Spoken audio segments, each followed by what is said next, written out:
Bienvenue sur la chaîne Interprétation biblique du Coran. Dans la vidéo précédente, nous avons introduit la problématique de certains orientalistes de souche chrétienne qui épousent la thèse de l'exégèse musulmane. De tels orientalistes semblent maintenir en bon état le narratif de l'exégèse musulmane qui fait marier le prophète à une petite fille de 6 ans et qui lui attribue un foyer composé d'au moins de 9 épouses, sans oublier les femmes captives de guerre. À cela s'ajoute l'exégèse du verset qui marie le prophète Mohammed à la femme de son fils adoptif Z. À cela s'ajoute le verset qui met en scène une femme croyante qui s'offre au prophète espérant obtenir un consentement en mariage. Ces récits font l'affaire de tels orientalistes qui aspirent à faire valoir le christianisme et à faire de l'islam une fausse religion mais du prophète un faux prophète. D'un côté, leur interprétation tend à faire du prophète Mohammed un faux prophète qui utilise le Coran au service de ses intérêts. D'un autre côté, leur interprétation tend à présenter Dieu comme étant une fausse divinité qui se met au service des besoins personnels du prophète Mohammed. Cependant, nous pouvons constater à l'œil nu que ce discours émis au nom de la recherche se situe dans un terrain idéologique qui fait l'affaire et des musulmans et des chrétiens malgré le relent des inimitiés et des animosités qui nous passent sous le nez. D'un côté, un tel discours orientaliste maintient en vie le narratif de l'exégèse musulmane. Ce dernier tolère la critique orientaliste tant que celle-ci ne rejette pas le narratif de l'exégèse musulmane dans son essence. Car, après tout, le musulman se garde la possibilité de dire que les critiques orientalistes sont de simples dires hostiles à l'islam et à ses symboles. En contrepartie, l'idéologie musulmane se consacre le privilège de détruire théologiquement parlant la thèse du christianisme qui oscille entre la Trinité composée du Dieu, du Fils et du Saint-Esprit.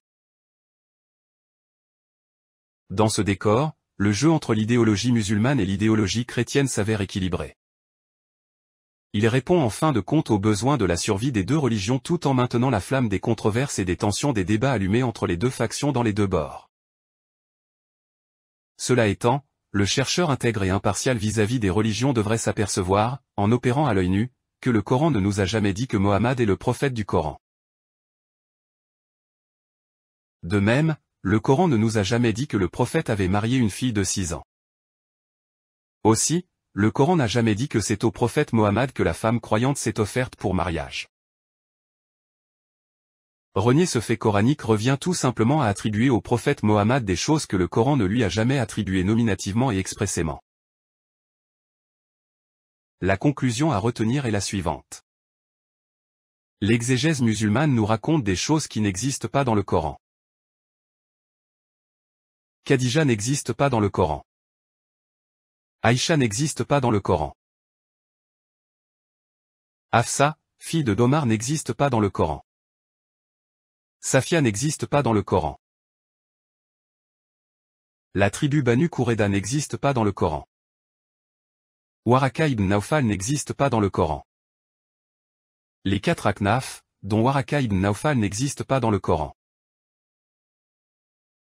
Abu Taleb n'existe pas dans le Coran. Bilal ibn Rabah al-Habashi n'existe pas dans le Coran. Abu Sufyan n'existe pas dans le Coran. Abu al-Hakam n'existe pas dans le Coran. Abu Bakr n'existe pas dans le Coran. Omar ibn al-Khattab n'existe pas dans le Coran. Othman ibn Affan n'existe pas dans le Coran. Ali ibn Abi Taleb n'existe pas dans le Coran. Khaled ibn al-Walid n'existe pas dans le Coran. Et ainsi de suite. Pour mieux comprendre le Coran, il faut remettre le Coran dans son véritable contexte historique et géographique. Ce contexte historique et géographique se trouve dans l'analyse du discours coranique et non pas dans l'exégèse musulmane ou dans les dires de nombreux orientalistes et chercheurs intéressés par le Coran et l'islam. Nous aurons l'occasion de revenir sur de telles choses. En attendant, je vous souhaite une très bonne journée.